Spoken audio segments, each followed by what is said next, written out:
Boa noite, pastor. Boa noite, irmãos. Boa noite, graça e paz.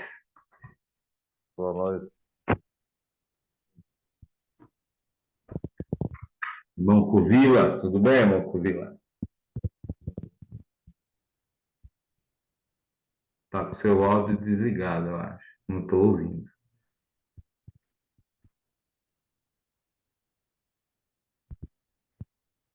Irmão Nonato, tudo bem?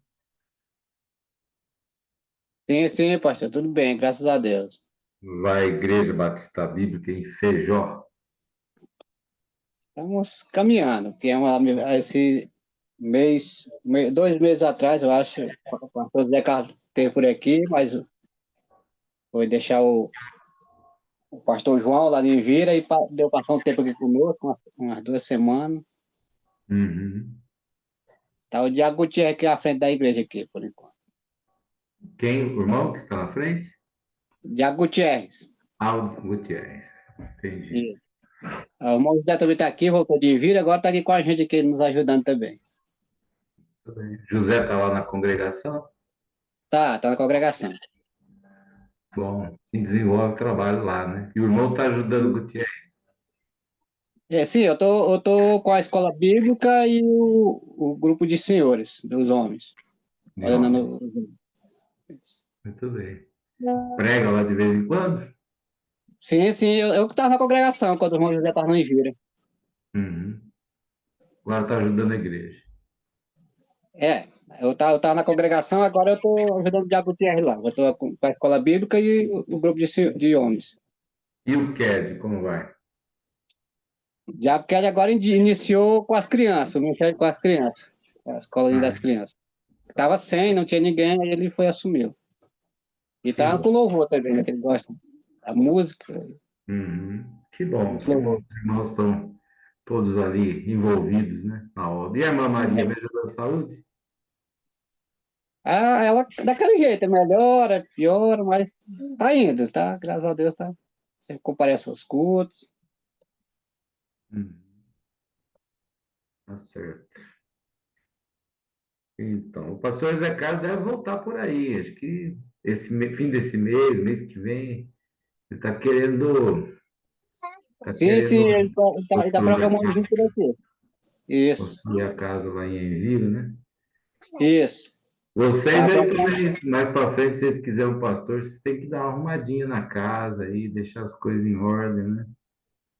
Tá certo sem ninguém. A gente tá pensando em desmanchar aquela lá, né? Que já tá sem condição, aquela ali já, e É, começar a construir uma nova.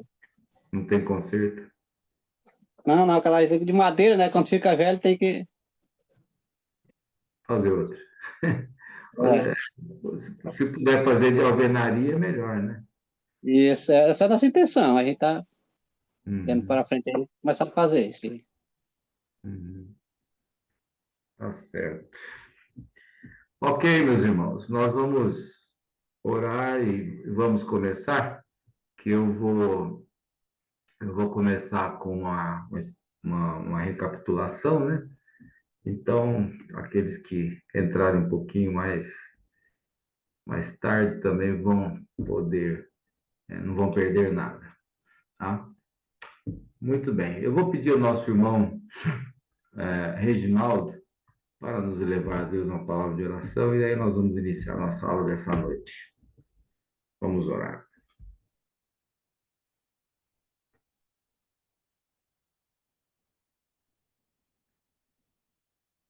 Isso, irmão, tem que abrir seu microfone.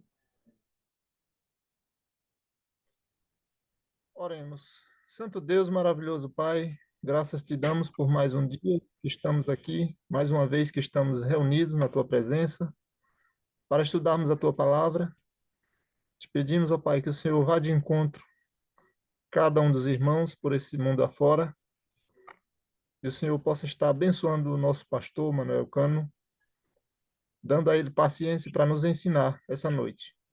Abençoe esta aula. Nos ajude, ó Pai, na compreensão, no entendimento de tudo que for ensinado aqui.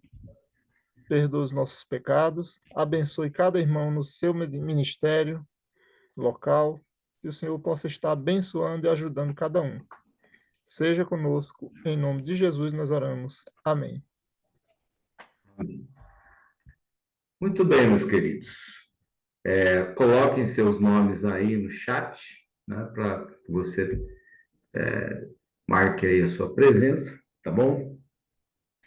E nós vamos, então, para a nossa aula de hoje. Não sei se vocês perceberam, nós temos algumas datas que são muito importantes, né? Que fazem a divisão dos períodos da história da igreja, tá? Então, da morte de Cristo, né, até o ano 100, onde morre o último dos apóstolos, João, nós temos a igreja apostólica, né? Depois do ano 100 a 313, nós temos a igreja perseguida, correto? A partir do ano 313, Constantino faz, né, o Edito de Milão, e a igreja cristã deixa de ser perseguida e ela passa a ser apoiada até, privilegiada, né? Então ela se torna uma igreja, a igreja imperial, que é o terceiro período da história da igreja. Começa em 313, com Constantino, e vai até a queda de Roma, tá? No ano 475. Tá? Então, o que é que marca o fim da Igreja Imperial? É a queda de Roma em 475. Tá? Aí começa o que a gente chama de Idade Média, né? Na verdade, são quase 10 séculos de história da Igreja, né? É um período muito grande, e nesse período aconteceram, então, muitas coisas, tá? A igreja que cresceu e se tornou poderosa na época da igreja imperial, agora na Idade Média ela tem um poder tremendo, né? Ela quer não só, a igreja romana não quer só dominar as outras igrejas cristãs, né? Mas o bispo de Roma ele quer dominar o mundo, ele quer dominar até os reinos da Europa e onde ele puder exercer a sua influência. Então, ele quer exercer, ele quer crescer o máximo possível, né? Então, nós vemos que isso começa no tempo da Igreja Imperial, mas avança pela Idade Média, tá? Então, há um crescimento muito grande do poder papal na Idade Média. O Papa, né, começa a arrogar para si o título de Bispo Universal. Deixa eu colocar aqui o PowerPoint, aí a gente vai acompanhando. Então, vejam aí, peraí, deixa eu compartilhar a tela aqui.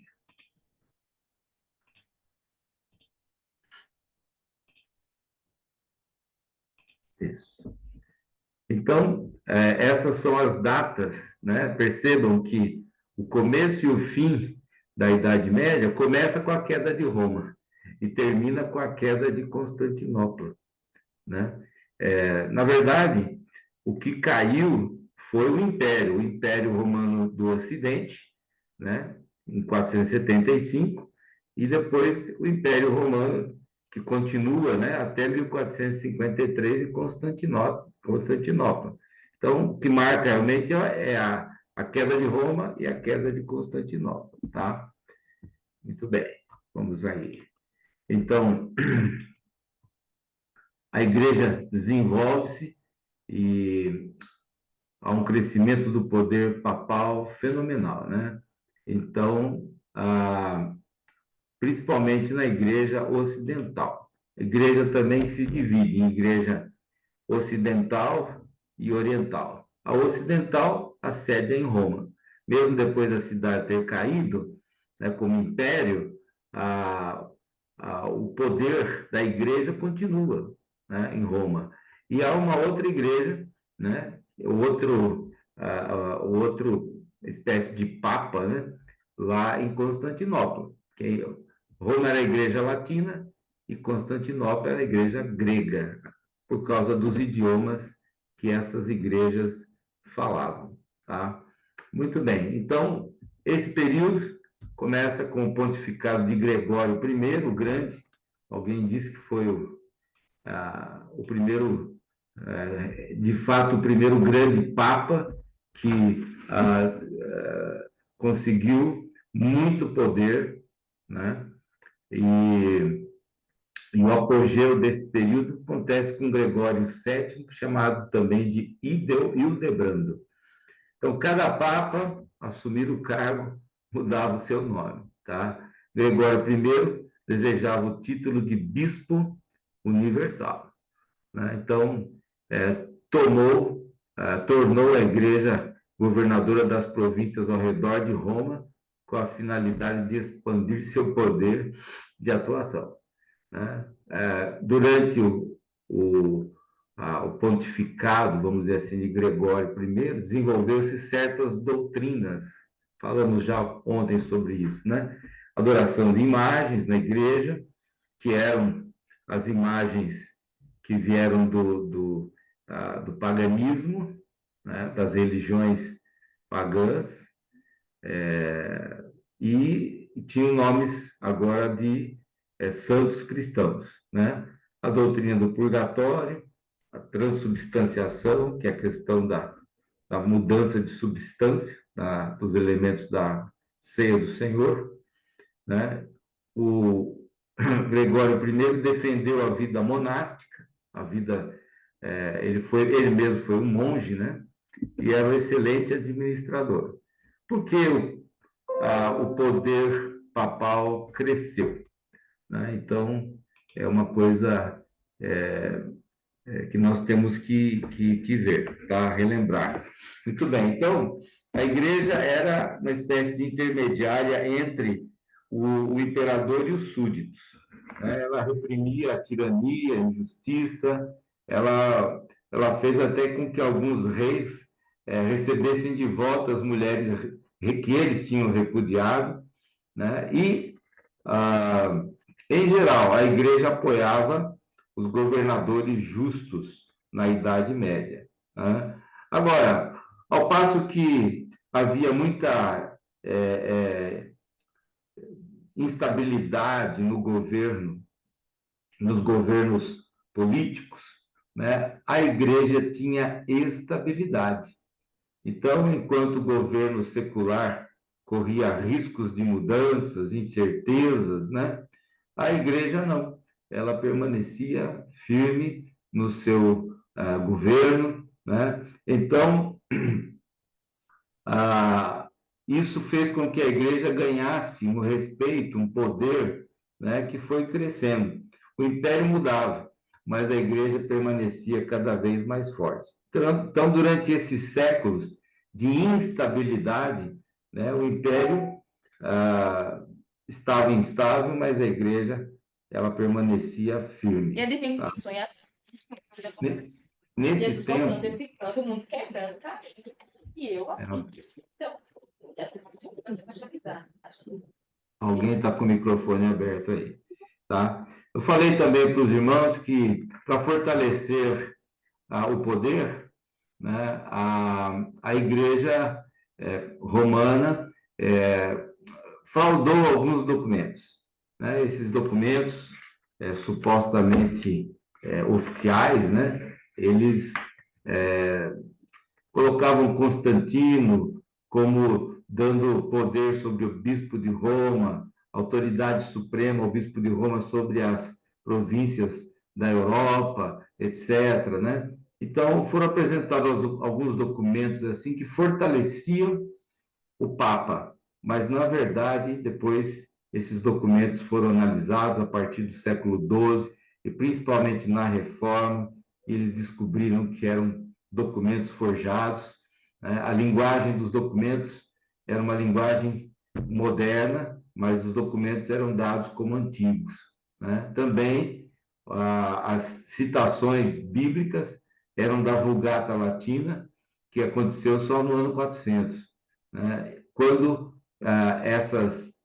esses documentos eram dados como mais antigos do que isso, né? Então, foi constatado essas fraudes nesses documentos, né? E então percebeu-se que o poder papal também ele cresceu por causa de fraudes e documentos que davam a ele, vamos dizer assim, davam a ele uma legitimidade que ele não tinha, né? Muito bem. Um período aí culminante, né, foi entre 1073 e 1216, sob o governo de Hildebrando, ou Gregório VII, tá? Então, esses anos, o papado exerceu um poder totalitário sobre a Igreja e a Europa, tá? Foi conquistado com Hildebrando ou Gregório VII o poder absoluto em aproximadamente 20 anos, né? A própria Igreja promoveu uma reforma do clero, né? O clero estava corrompido, tá? A corrupção era em vários sentidos, né? Era uma corrupção política, pessoas compravam os cargos da igreja, cargo, por exemplo, como bispo, né? Podia ser comprado na igreja. Então, pessoas que nem eram crentes poderiam ter um cargo eclesiástico e, então, gozar dos privilégios que esse cargo oferecia. Também havia corrupção na área financeira, né? A igreja era muito rica e havia desvios de dinheiro. A igreja nem sabia quanto dinheiro tinha. O dinheiro ficava na mão desses líderes, bispos. Nem todos eram crentes, nem todos eram cristãos, vamos dizer assim, né? Embora todos eles afirmavam que eram, tá? E havia também corrupção moral, né? Infelizmente, eles colocaram aí a exigência do celibato, mas isso não acabou com a corrupção moral da igreja. Dentro dos próprios mosteiros, né, havia uma degradação moral ali, sexual, né, dentro dos mosteiros. Então, a situação da igreja estava complicada e eles tentaram fazer até uma reforma, né, exigindo essas coisas, tentando colocar tudo em ordem, mas essas coisas eram difíceis de consertar, né? A igreja, ela exerceu a sua supremacia, né? Então, eles afirmavam que jamais houve erro na igreja romana, né? E Henrique IV, imperador, convocou um sínodo dos bispos alemães e os induziu a votar pela deposição do Papa. Mas Gregório VII ficou sabendo e excomungou o rei Henrique IV. Disse aos súditos para não serem leais ao imperador. Então Henrique viu-se impotente diante do Papa e em janeiro de 1077 ele colocou de lado suas posses e, descalço, vestido somente de lã, permaneceu 3 dias às portas do Papa para receber o perdão e reconheceu a sua submissão ao Papa. Mas a história não acaba aí, né? Logo que Henrique IV recebeu o seu poder de volta, declarou guerra ao Papa e retirou de Roma, onde acabou morrendo no exílio. Então, Hildebrando não desejava acabar com o governo dos estados, mas queria que os estados ficassem submissos a Roma, ao governo da igreja, tá? Temos também o governo de Inocêncio, II, que foi de 1198 a 1216. Tá? Ele sustentou e lutou durante todo o seu governo por essas afirmações. O sucessor de São Pedro ocupa a posição intermediária entre Deus e os homens. É juiz de todos, mas não é julgado por ninguém. Ele afirmava ainda que ao Papa foi entregue não somente a Igreja, mas também o mundo inteiro com o direito de dispor finalmente da coroa imperial e de todas as outras coroas. Então percebam que Inocêncio ele queria realmente governar sobre todos, sobre tudo, né? E isso efetivamente aconteceu, né? Ele colocou o rei, vários reis sob o seu poder, né? Então, suas conquistas, né? A eleição do imperador, né? Inocêncio II elegeu Otto Brunswick para imperador. Otto declarou que alcançara a coroa pela graça de Deus e pela sede apostólica, né? A igreja estava envolvida na eleição dos imperadores, tá? O Papa assumiu o governo da cidade de Roma. Então, ele se tornou não só um líder religioso, mas também político, tá? Foi o precursor dos estados da igreja. Na Idade Média existiam estados que pertenciam à igreja, né? Também o rei da França tornou-se submisso à Igreja Católica, tá? Então, ele foi obrigado, o rei Filipe Augusto, a reconciliar-se com a sua esposa, que ele tinha se divorciado injustamente. Rei da Inglaterra, submisso também ao poder do Papa. O Papa excomungou o rei João sem terra e o obrigou a entregar a coroa ao Papa. Então, Inocêncio II foi o Papa com maior poder autocrático. Então, percebam que a Igreja Romana, a princípio, ela era dirigida pelos bispos, né? Então, esses bispos faziam seus concílios, tomavam suas decisões, etc. Mas, com o passar do tempo, desenvolveu-se o governo autocrático. A exemplo do Império, a igreja passou a ser liderada por um líder principal, né? No caso do Império, o imperador. No caso da igreja, o Papa, né? Que dominava, então, sobre os bispos, né? E depois dominou sobre toda a igreja, e depois queria dominar sobre as nações. Então, vejam que esse poder que a igreja adquiriu foi uma coisa que conspirou contra ela.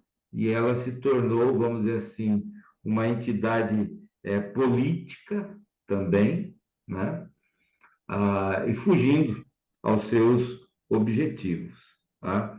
Houve um período de decadência sob Bonifácio VIII, 1303 depois de Cristo, né? Ele tinha as mesmas pretensões dos outros papas, porém, ele não era obedecido, ele não era respeitado, né? Então, tinha esse problema aí, o Bonifácio VIII.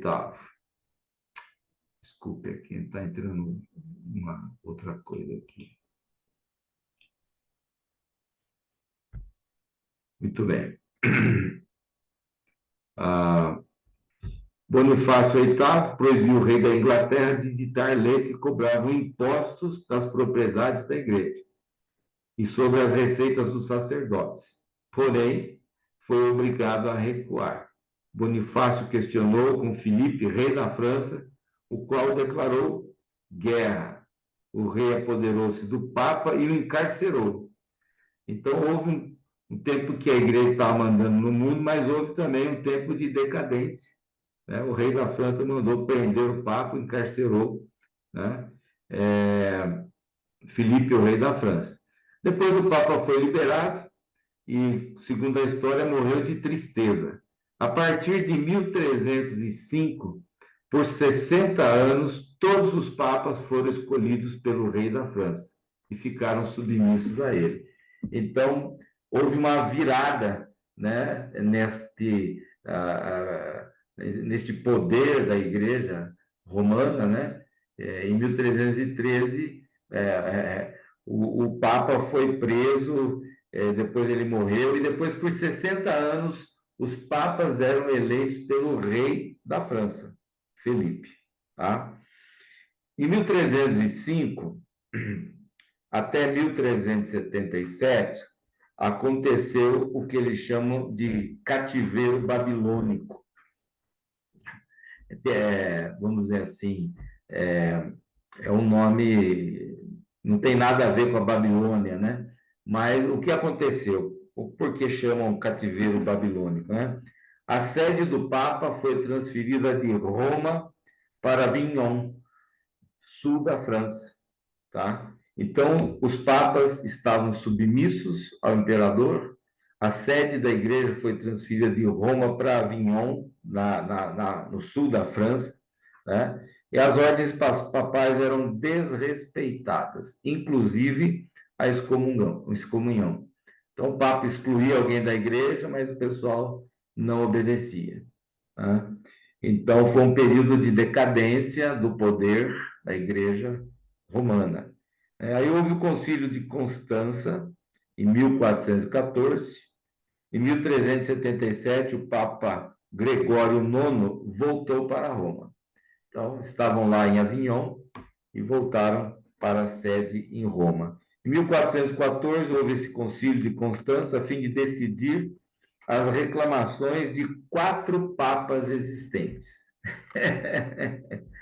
Então, veja que havia uma disputa pelo poder, e nesse momento aí de crise, de decadência do papado, chegou-se a ter 4 papas, 4 bispos arrogavam para si o título de Papa. Então, fizeram um concílio de Constança, 1414, para resolver. E no final desse concílio, resolveram, então, depor os 4 papas e escolher um novo papa para dirigir a Igreja Romana. Tá?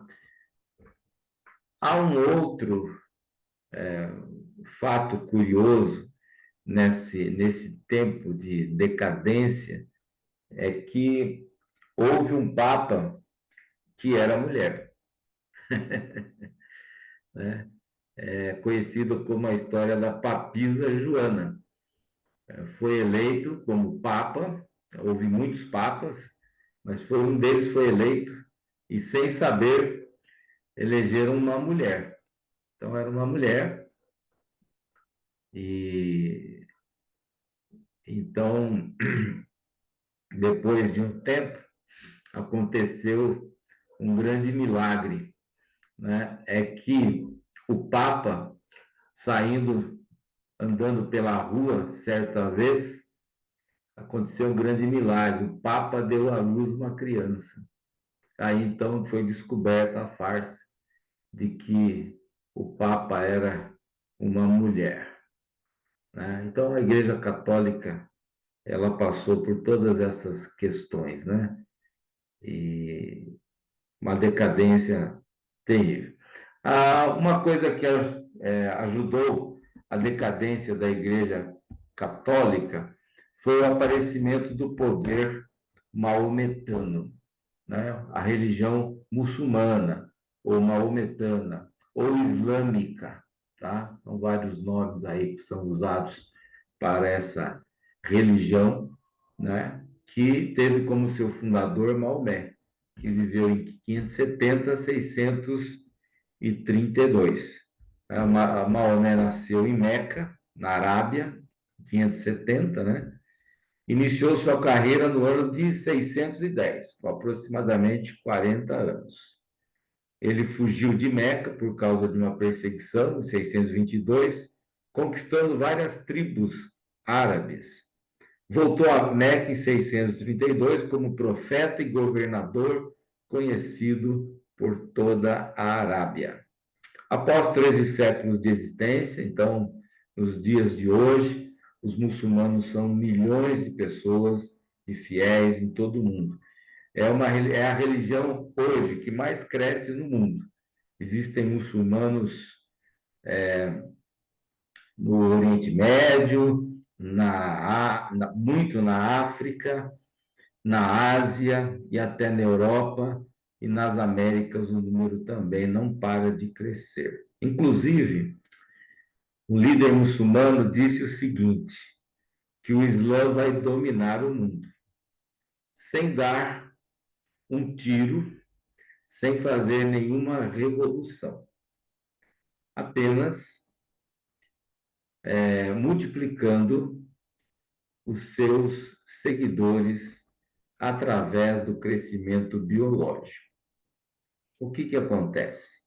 Enquanto hoje os cristãos na Europa, nas Américas, têm um filho por casal, ou nenhum, né, ou menos que 2, os muçulmanos têm 10 filhos ou mais. Então, o que vai acontecer é que em 2 gerações, toda a Europa e até grande parte dos países americanos será dominado pelos muçulmanos. Na América ainda não é tanto, mas na Europa a influência é muito grande, né?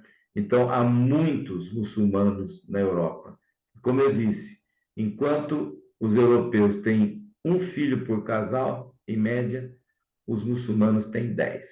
Então, numa geração, eles vão se tornar maioria. Já acontece isso na Europa, né? Muitos países têm governos muçulmanos, islâmicos, né? Ainda não na presidência da República, né? Mas nas cidades, nas províncias, em muitos lugares, os governadores já são muçulmanos, né? Então, isso é um fenômeno que está acontecendo, né? Essa religião, né, fundada por Maomé, que tem uma coisa em comum com o cristianismo, né? É que eles acreditam num só Deus, né? E eles são monoteístas. Então, eles são monoteístas, os judeus também têm isso em comum, e os cristãos, né? Então, essa religião é a religião que mais tem crescido no mundo. Como eu disse, não é propriamente pela divulgação, pelo proselitismo que eles crescem, mas pelo crescimento biológico. E os filhos deles são criados já dentro do Islã, dentro da religião, e dificilmente saem, porque as consequências de sair do islamismo são muito severas. Tá? Eles acreditam num só Deus, que eles chamam de Alá, né? Mais ou menos aí similar a Eloí, né? do hebraico. Né? Todos os seguidores de Maomé, eles entendem, né, que os acontecimentos, bons ou maus, são pré-ordenados por Deus. Logo, todos estão fazendo a vontade de Deus, né? Então, existe um certo fatalismo, né? Então, tudo que acontece é vontade de Deus, né? Seja bom, seja mal, tá? Existem anjos bons e maus, tá? Em contato permanente com os homens. Eles acreditam que Deus transmitiu a sua mensagem através de Gabriel, o anjo, a Maomé, o seu profeta, né? Deus enviou profetas aos homens. Então, Adão, Moisés, Jesus, os apóstolos e o maior de todos os profetas. Adivinha quem? Maomé. Então, no futuro, No futuro, acreditam que haverá uma ressurreição final, julgamento, o céu e o inferno. Tá? O céu deles é um pouco diferente, o conceito de céu, do que nós acreditamos. Depois eu vou falar um pouquinho sobre isso. Tá? O progresso do islamismo. Tá? Os guerreiros árabes davam 3 alternativas aos seus inimigos: escolher o islamismo, pagar tributo ou a morte para os resistentes. Então, naquele tempo, na Idade Média, a religião muçulmana era uma religião bélica, eles eram dados à guerra. Então, ou os inimigos se tornavam muçulmanos, ou ficavam tributários, ou então, muitas vezes, eram mortos quando resistiam. A Palestina, a Síria, foram facilmente conquistadas. Lugares famosos pelo cristianismo agora estavam em poder do islamismo. Tá? Foram conquistando província atrás de província do Império Romano, ficando apenas Constantinopla, a capital, né, do Império Oriental. No Oriente, sua situação estendia-se da Pérsia até a Índia. No Ocidente, incluíam o Egito, todo o norte da África e a maior parte da Espanha. Né? Os muçulmanos, eles invadiram a Península Ibérica, aonde estão Portugal e Espanha. E eles ficaram lá por muitos anos, alguns séculos, parece que foram 600 anos. E depois eles foram expulsos de lá. Né? Mas eles deixaram influências profundas na cultura, né, de Portugal e Espanha. Tem muitas palavras do nosso dialeto, por exemplo, que são de origem árabe, muçulmana. Essas palavras que começam com al, alface, almoço, alfaiate, quase todas as palavras que começam com al, elas vêm do árabe, né? Vêm dos muçulmanos que dominaram ali a Península Ibérica até que foram expulsos dali. Tá? Muito bem, então, na Europa, esse avanço do islamismo, ele parou no sul da França por causa de Carlos Martello, que unindo várias tribos em 732, na cidade de Tours, ele enfrentou os muçulmanos, e se não fosse essa batalha, a Europa toda teria sido dominada pelos muçulmanos, pelos maometanos naquele tempo. Tá?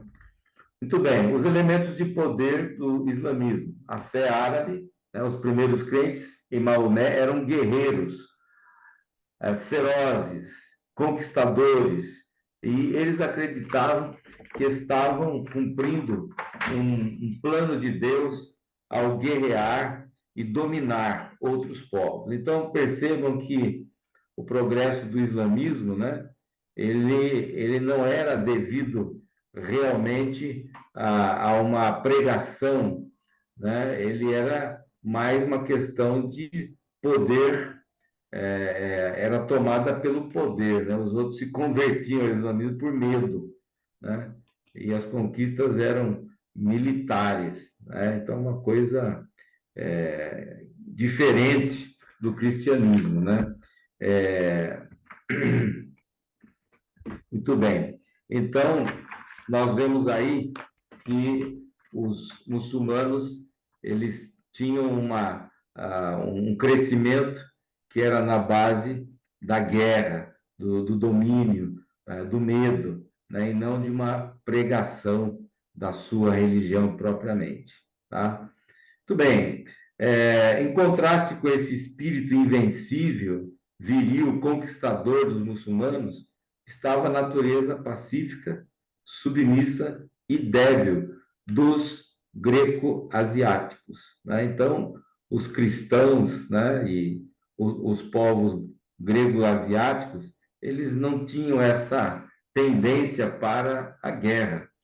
Então, o grande número da população do Império Grego eram monges eclesiásticos dispostos a orar, mas não a lutar. Então, a religião muçulmana, o caráter dela podia ser considerado melhor do que o paganismo, né? Era mais forte do que o tipo de cristianismo que ela encontrou e venceu. A Igreja Oriental havia cessado seus esforços missionários, havia perdido a energia, e então vieram os muçulmanos e dominaram, né? Não só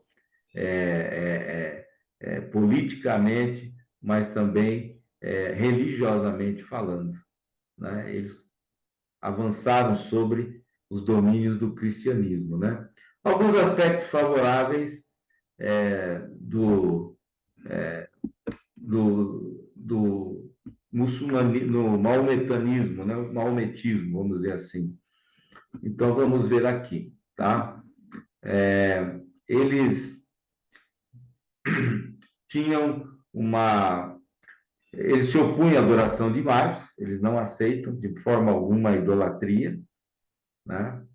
E quando dominaram outras religiões, eles destruíram as imagens, tá?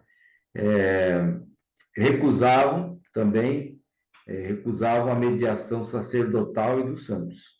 Então, nesta época, as igrejas cristãs admitiam que, para a salvação, precisavam do serviço do sacerdote, a intercessão dos santos, além da fé em Cristo. Então, a Igreja Católica tinha estabelecido já um sistema que o sacerdote, ele era, vamos dizer assim, o principal ponto que vinculava o povo à igreja, porque para ser salvo, era impossível ser salvo sem receber os sacramentos que eram oferecidos pelo sacerdote, tá? A intercessão dos santos, né? A extrema unção, o batismo, todas essas coisas, né? Além da fé em Cristo. Então, tinha que ter em Cristo, mas tinha que ter todas essas coisas, né?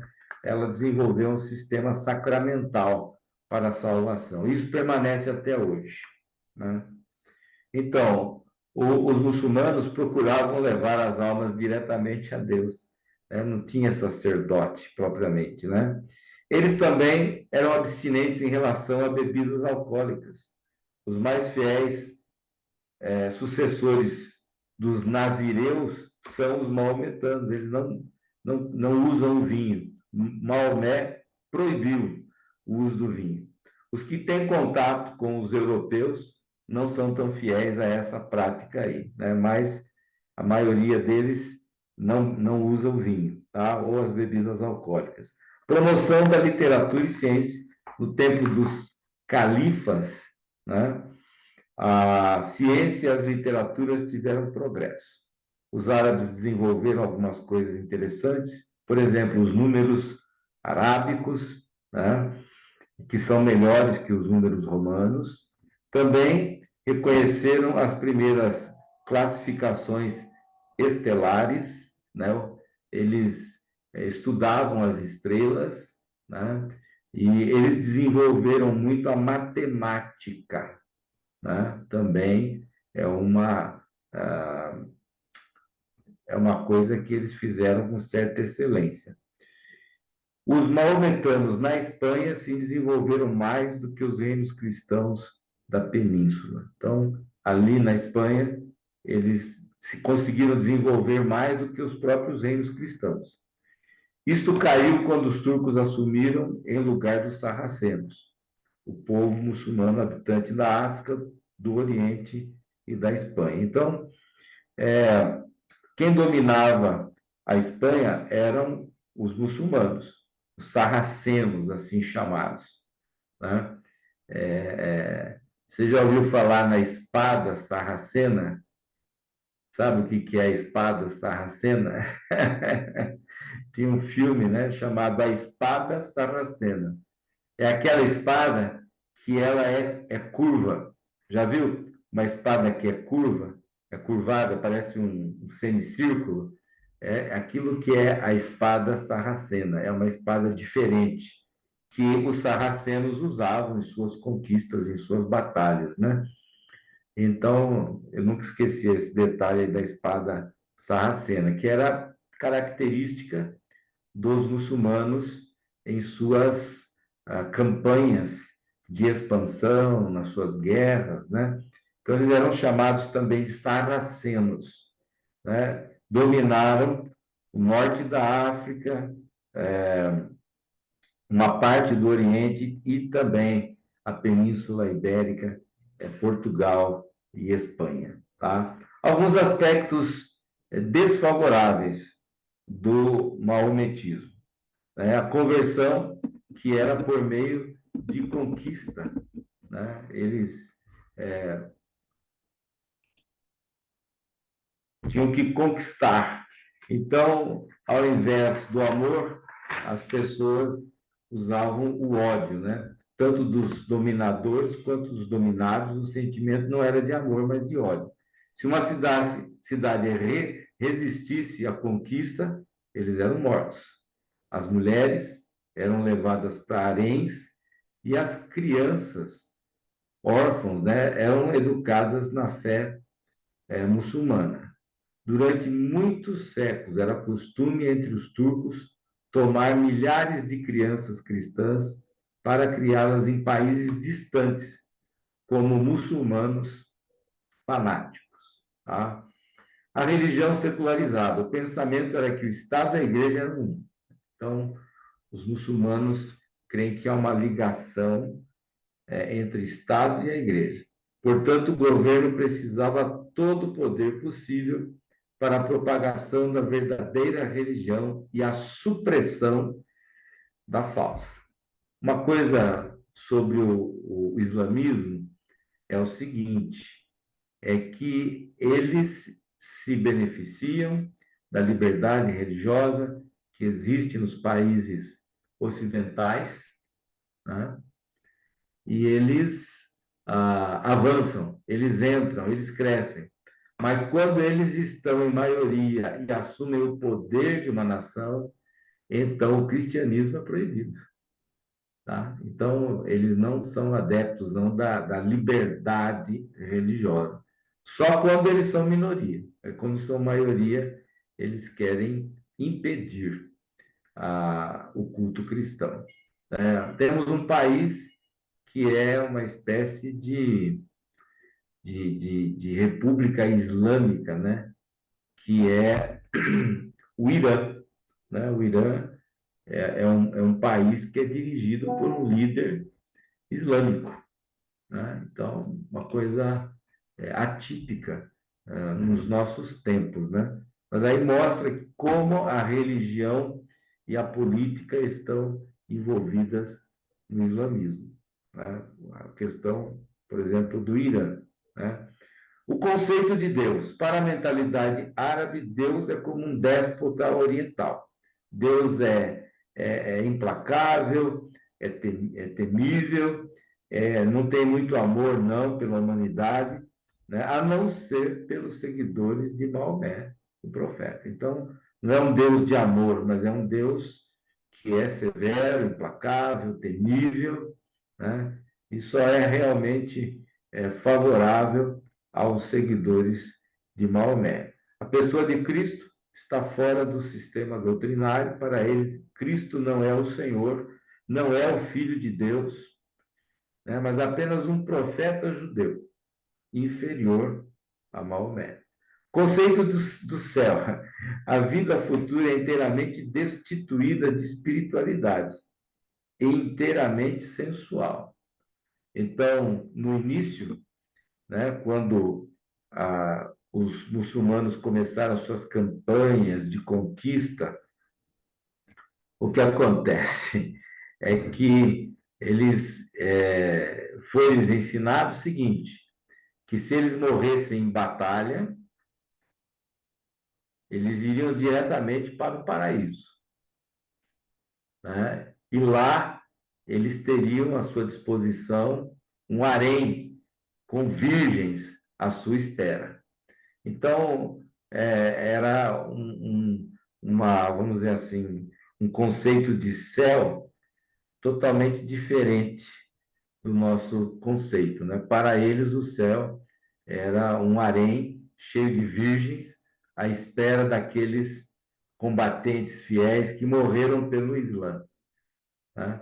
Então, isso foi muito propagado, muito divulgado naquele tempo em que eles dominavam o mundo através da força, né? Então, aqueles que eram mortos em batalha, eles tinham um céu à sua espera, um céu que era totalmente sensual, né? A degradação da mulher é outro ponto desfavorável, né, do islamismo, do maometismo, né? As mulheres eram apenas consideradas escravas e objeto dos homens. Apesar de passarem tantos séculos, né, não mudou muita coisa. Por exemplo, em alguns países muçulmanos, né, eles exigem que a mulher use a burca, né, aquele tipo de véu, aonde somente os olhos da mulher é que ficam visíveis, porque também se cobrisse os olhos, ela nem conseguiria caminhar, né?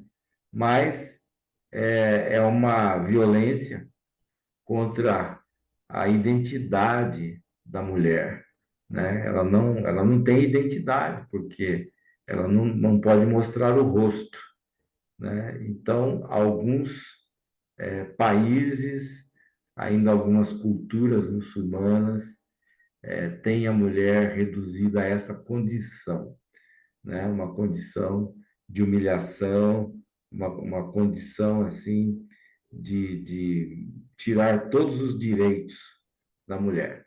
A Turquia, em 1930, contrariando, né, os países muçulmanos, no certo sentido, deu às mulheres o direito de votar e serem votadas, mas só nas eleições municipais, tá? Então, a mulher, dentro do islamismo, né, ela, ela tem um lugar muito inferior, né? As mulheres reclamam é, da nossa cultura, né? Achando que a mulher não tem um direito, não sabe nem o que é a vida de uma mulher muçulmana. É lógico que uma coisa não justifica a outra, né? Mas o cristianismo, ele de fato valoriza e liberta as mulheres desse tipo de degradação, né? Que a mulher, ela não deve ser tratada de uma maneira inferior ao homem, né? Todos são iguais diante de Deus, diante da lei, né? Diante do Estado. Então, o cristianismo, ele é que coloca esse conceito de valorização do ser humano, de igualdade do ser humano, né? E essas religiões, como o islamismo, lançam fora isso. E a mulher, então, passa a estar numa condição sem privilégio algum, tá? Também, o islamismo tem uma grande dificuldade. Eles foram incapazes de governar, né? Então, na administração nacional, podemos ver o maior fracasso do islamismo. Conquistaram imensos territórios, porém não conseguiram estabelecer governos justos, sábios e permanentes. Conquistaram boa parte do mundo da época, mas eles não conseguiram administrar, né, seus imensos territórios. Eram os piores governos de todo o mundo, né? A administração dos turcos é, sem dúvida, um contraste com a administração dos romanos. Então, o mundo que viveu vários séculos sobre o domínio romano, agora dominado pelo islamismo, percebia que havia uma grande diferença e uma incapacidade dos governos islâmicos de administrar bem os territórios conquistados. Tá? Muito bem. O Sacro Império Romano. Tá? Desde o 10º século até o 19º século, existiu o que é chamado de Sacro Império Romano, ou Império Germânico. Apesar de tudo, liderança de tribos guerreiras procuravam manter a ordem. Né? O seu fundador, quem foi o fundador do Sacro Império Romano? Foi Carlos Magno, que viveu de 742 a 814. Tá? Foi um homem, um dos vultos mais valorosos de todos os tempos. Ele era neto de Carlos Martelo, que venceu aquela batalha de Tours, no sul da França, contra os muçulmanos. Então, Carlos Martelo, ele que impediu, né, o avanço dos muçulmanos para dominar toda a Europa. Ele brecou ali naquela batalha o avanço dos muçulmanos na conquista da Europa. Tá? Muito bem.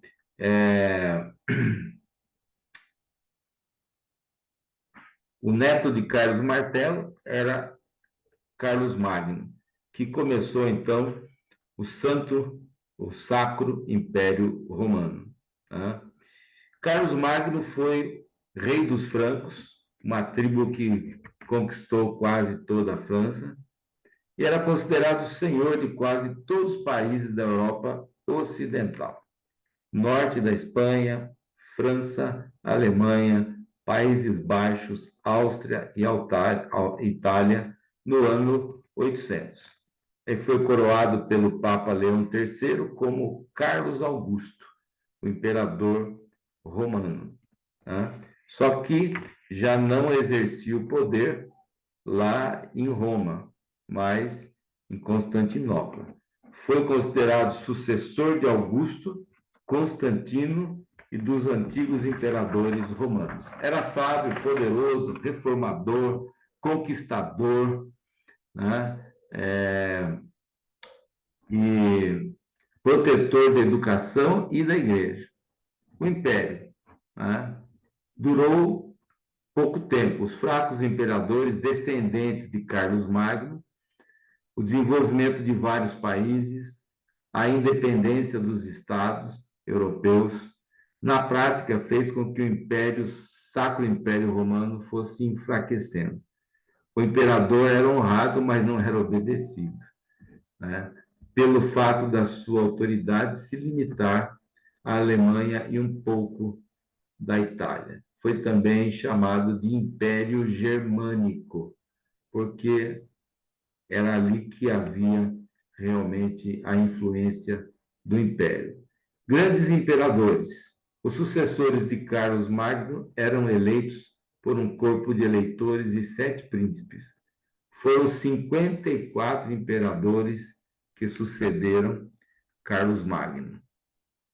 Tudo bem, imperadores e papas. Durante muito tempo, houve forte rivalidade entre imperadores e papas. Depois da reforma, isso melhorou, com fixação de linhas divisórias entre a Igreja e o Estado.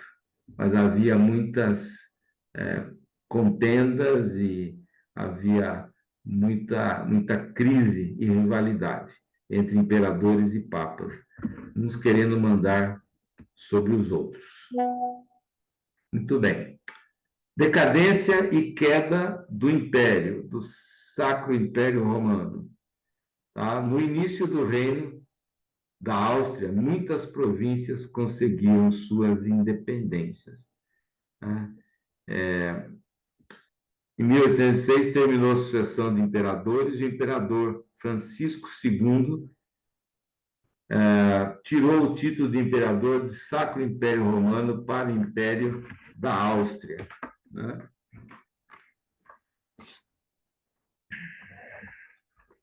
Número 4, a separação das igrejas latinas e gregas, né? 1504.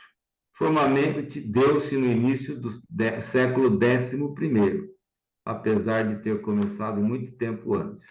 As diversas diferenças levaram uma igreja a excomungar a outra e não reconhecer a autoridade eclesiástica da outra, né? Então, isso é uma espécie de cisma que aconteceu na Igreja Católica, né?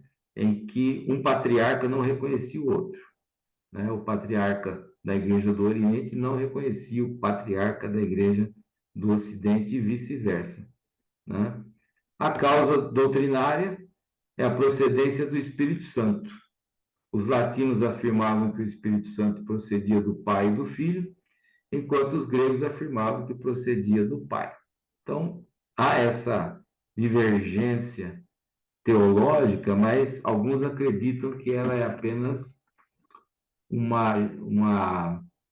pretexto para que houvesse realmente a divisão. Houve muitas divergências, livros foram escritos, surgiram debates calorosos e até sangue foi derramado, né? Havia divergência doutrinária, divergência cerimonial também. Costumes eram diferentes entre as igrejas do Ocidente e as igrejas do Oriente. A igreja ocidental proibiu o casamento dos sacerdotes. Então, a igreja que tinha sede em Roma proibiu o casamento dos sacerdotes, né? E a igreja oriental sancionou tal prática. Aqui. Tá. Nas igrejas ocidentais, a adoração de imagens vem de mais de 1000 anos. Então, lá na igreja ocidental, igreja de Roma, a tolerância à adoração de imagens já vinha mais de 1000 anos. Enquanto nas igrejas gregas não existem imagens, mas quadros são estimados com reverência. Então, qual a diferença da Igreja Católica Romana e da Igreja Católica Grega, né? Os gregos não admitem imagens nas igrejas, mas não esculturas, mas admitem quadros pintados, tá? Na ceia do Senhor, as igrejas romanas serviam pão sem fermento, que é conhecido na prática como hóstia, né? Enquanto as igrejas gregas, o pão da ceia é pão comum, com fermento, tá? Embora a igreja romana use aí o pão sem fermento, eles não dão ao povo o vinho, né? Que simboliza o sangue de Cristo, mas é uma coisa só do sacerdote. O Ocidente usava o latim em suas cerimônias, enquanto o Oriente usava o grego, tá? A causa política, né? Além da causa doutrinária, a causa cerimonial, divergência cerimonial, havia também a questão da causa política, né? A separação da Europa, do trono de Constantinopla, pelo estabelecimento do Santo Império Romano, ano 800. Mesmo com a queda de Roma, havia uma submissão teórica dos bárbaros, godos e francos a Constantinopla. Mais tarde, com Carlos Magno, houve uma separação entre o Estado e a Igreja. Muito bem, as reivindicações de Roma. O que é que Roma reivindicava diante de tudo isso, né? Roma sempre queria buscar o poder universal da Igreja. Então, isso foi uma constante em toda a Idade Média, né? Roma queria dominar totalmente a Igreja. Em Roma, a Igreja dominava o Estado. Em Constantinopla é o contrário, era o Estado que dominava a igreja. A separação definitiva aconteceu em 1504. Este foi o primeiro cisma no cristianismo, ao romper a unidade da igreja, abrindo caminho para a posterior reforma. Então, veja que já no século XVI, né, 1504, houve essa divisão radical entre a igreja de Roma e a igreja lá do Oriente, que era em Constantinopla, né?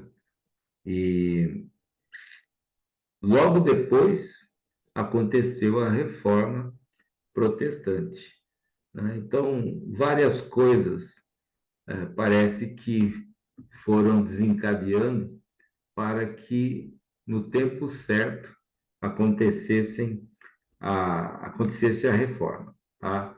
Agora, vamos abrir aqui um parênteses e nós vamos falar um pouquinho sobre a questão das cruzadas, né?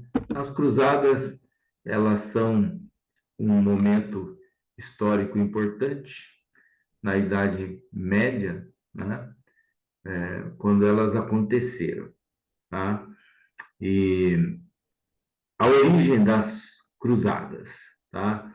Desde o século VI ou do sexto século, havia muitas peregrinações à Terra Santa.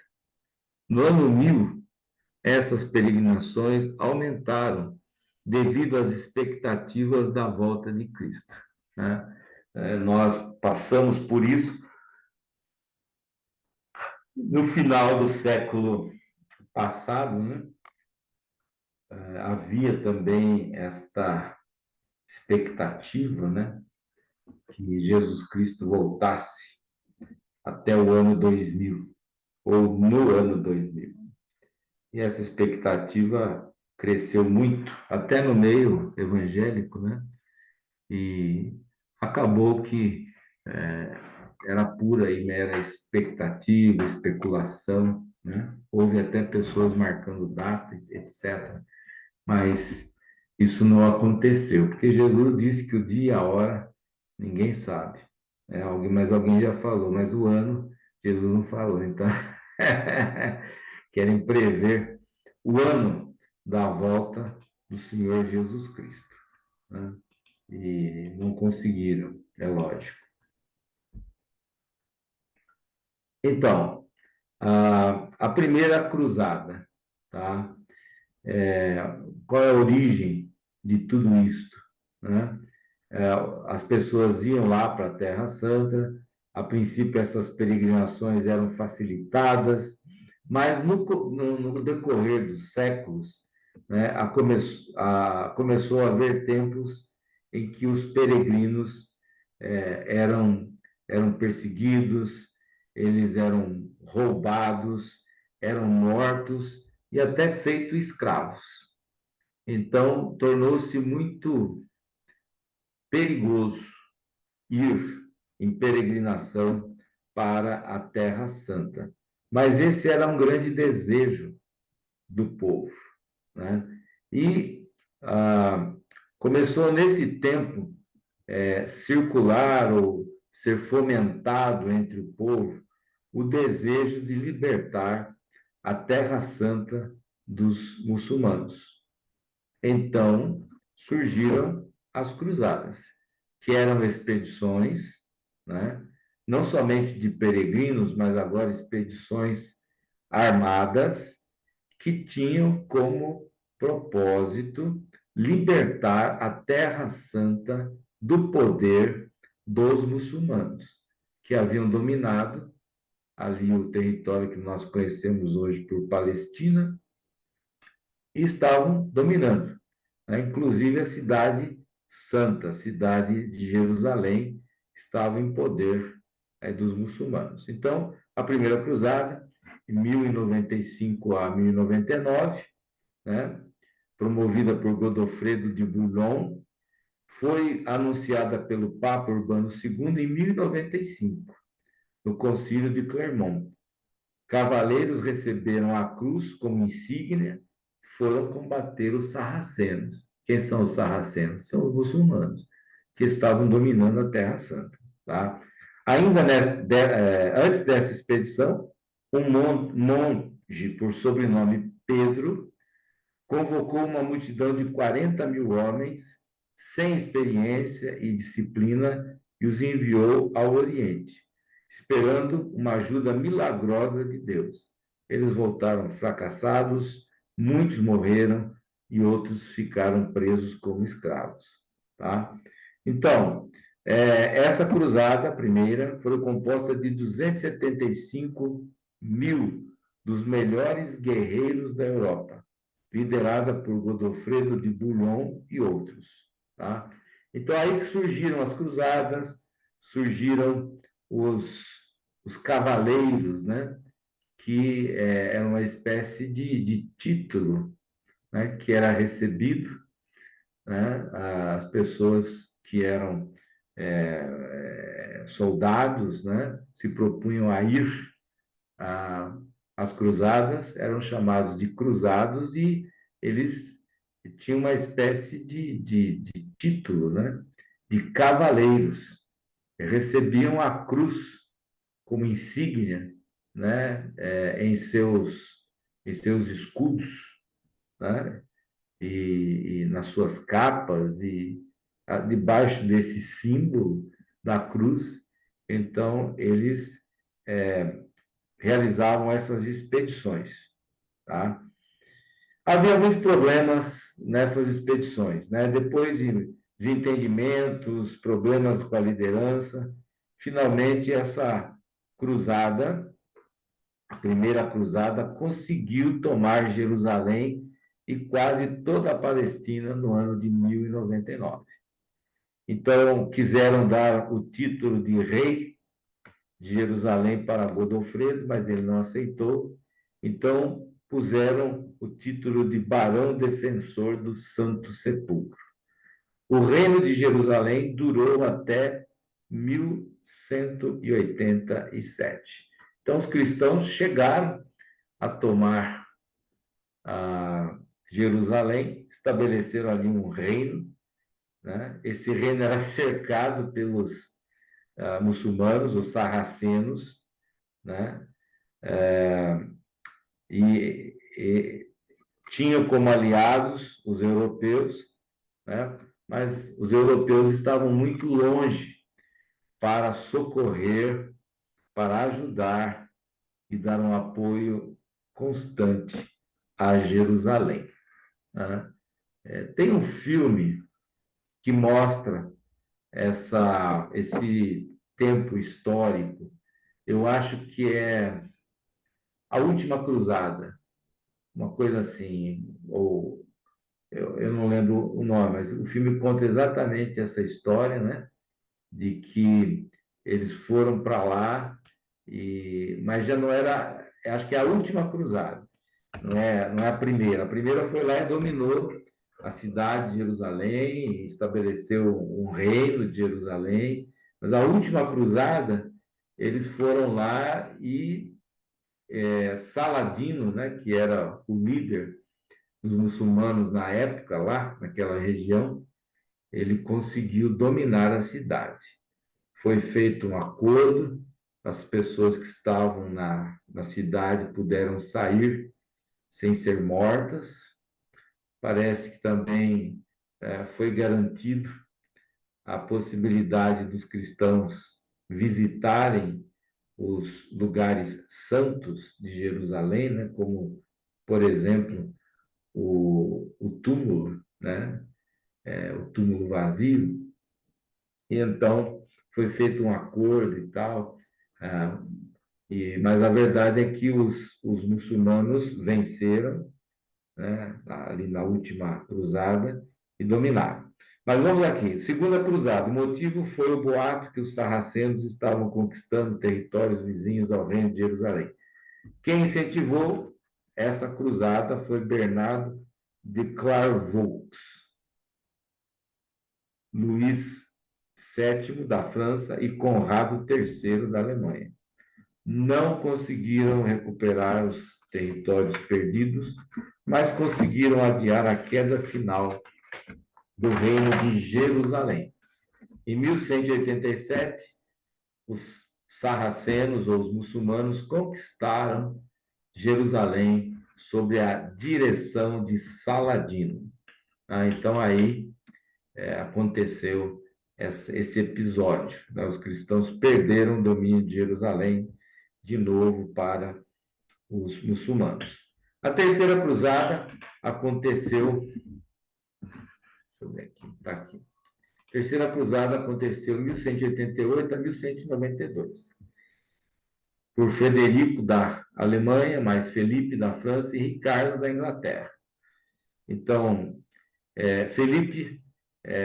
Frederico, o maioral dos generais, aí morreu afogado. Os outros dois se desentenderam, Felipe e Ricardo, né?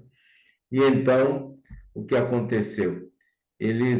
Felipe voltou para a sua pátria, Ricardo não conseguiu conquistar Jerusalém, fez um acordo lá para que os cristãos pudessem visitar o Santo Sepulcro sem serem molestados. E finalmente voltou também para a sua terra. A quarta cruzada, ela não foi dirigida à Terra Santa, né? Ela foi dirigida a Constantinopla. Tá? Então, ao invés de atacarem os muçulmanos, dessa vez atacou a cidade que era a sede, né, da Igreja Oriental e do Império Oriental também. Tá? As cruzadas afastaram o propósito, então, de reconquistar a Terra Santa e se dirigiram a Constantinopla. Conquistaram, saquearam o Império Grego de Constantinopla e impuseram o seu governo por 50 anos. No entanto, não cuidaram bem da defesa e o grupo de Seljuks, uma raça de guerreiros não civilizados, dominou e colocou o fim das cruzadas.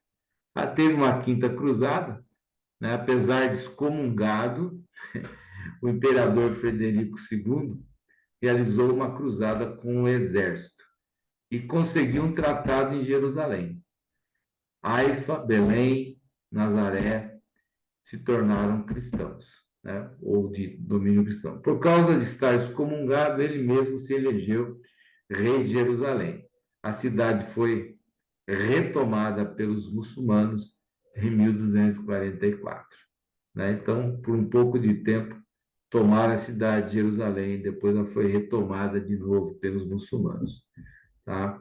A sexta cruzada, sob Luís IV, 1248 a 1254, tá? Invadiram a Palestina vindos do Egito. Luís IV conseguiu algumas vitórias, mas foi tornado prisioneiro dos muçulmanos. Tá? Foi tirado da prisão, numa elevada soma, e ficou na Palestina até a morte de sua mãe, 1252, quando voltou para a França. Né? Parece que ele estava com medo de encarar a sua mãe. Depois que ela morreu, então ele voltou para a França.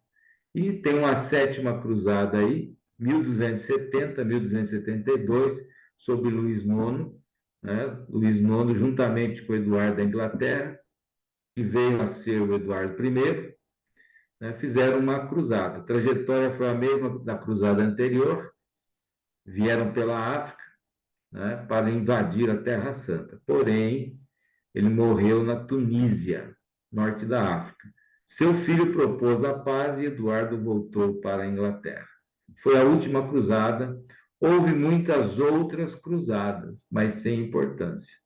Todas as guerras eram consideradas cruzadas, mesmo que eram contra os hereges. Tá? Uma coisa interessante, também assisti um filme um tempo atrás na televisão, não lembro o nome, tá?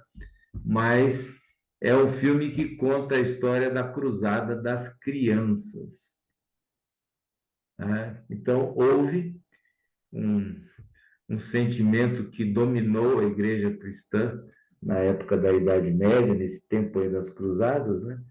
Que a Cidade Santa tinha que ser libertada.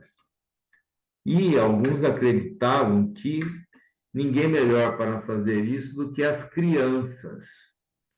Que as crianças, segundo se pensavam, tinham um coração limpo, né? E que Deus usaria as crianças para libertar a cidade santa, a cidade de Jerusalém, né? Então, milhares de crianças estavam se dirigindo para a Terra Santa, para então buscar uma intervenção divina e a libertação da cidade santa, né?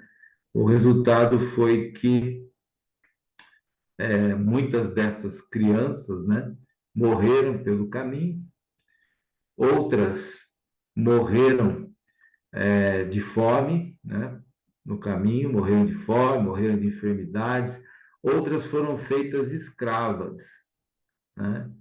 E então todo esse esforço que foi feito se perdeu e as crianças, ao invés de libertarem a terra prometida, foram mortas ou escravizadas, né? Então, eu não lembro como é que chamava o filme, mas é um filme que mostra exatamente isso aí. É, é um filme que fala de um menino que voltou no tempo, né? Então, isso é ficção. Mas ele volta no do tempo das cruzadas das crianças, entendeu? E aí o filme conta a história da cruzada das crianças. É um filme interessante, né? Mas eu não lembro o nome do filme. Há muita coisa que nós estamos estudando aqui que existem filmes, né? Que retratam o período histórico e isso ajuda muito a gente a compreender melhor as coisas.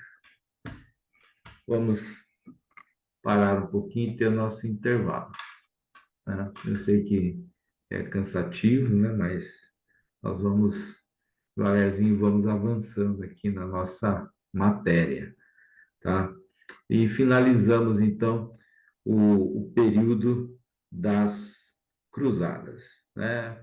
Elas foram, na verdade, um fracasso, por várias razões, né? Os líderes estavam mais preocupados com seus próprios interesses, né? Queriam ter sucesso, tinham medo que outros tivessem sucesso, né? Os colegas tivessem sucesso. Apesar disso, havia um povo valente e unido, né? Os muçulmanos,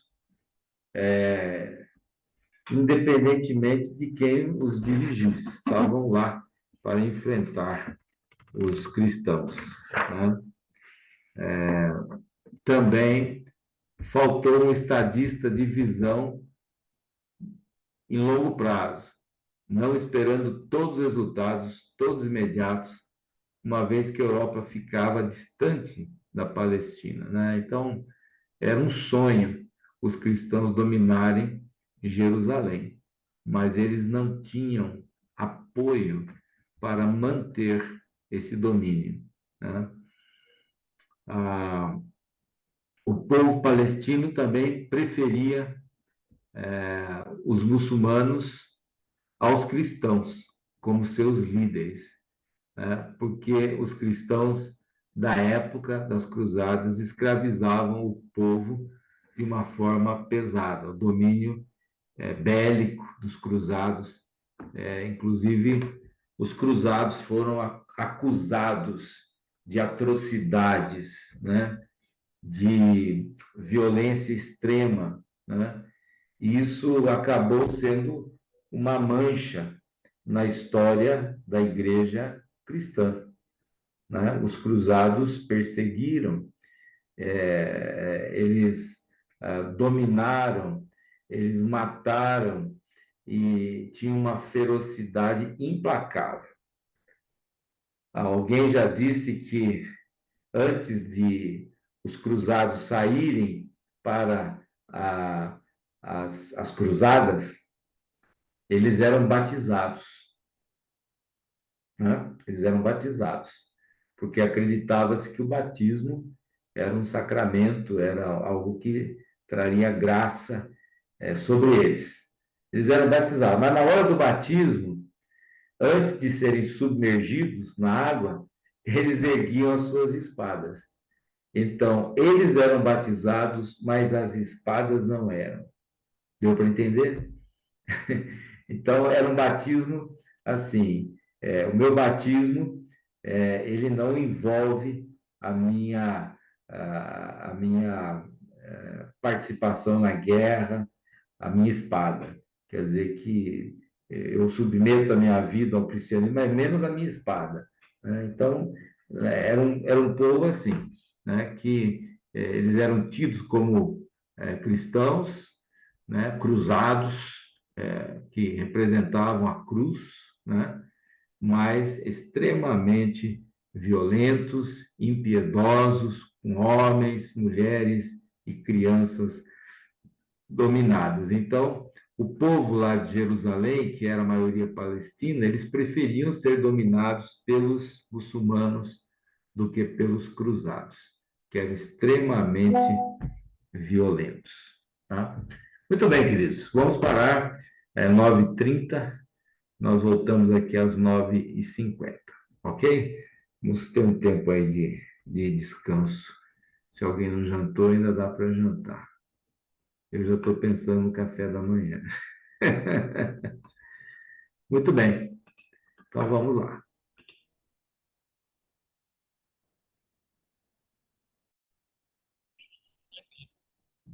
Acho que eu não gravei.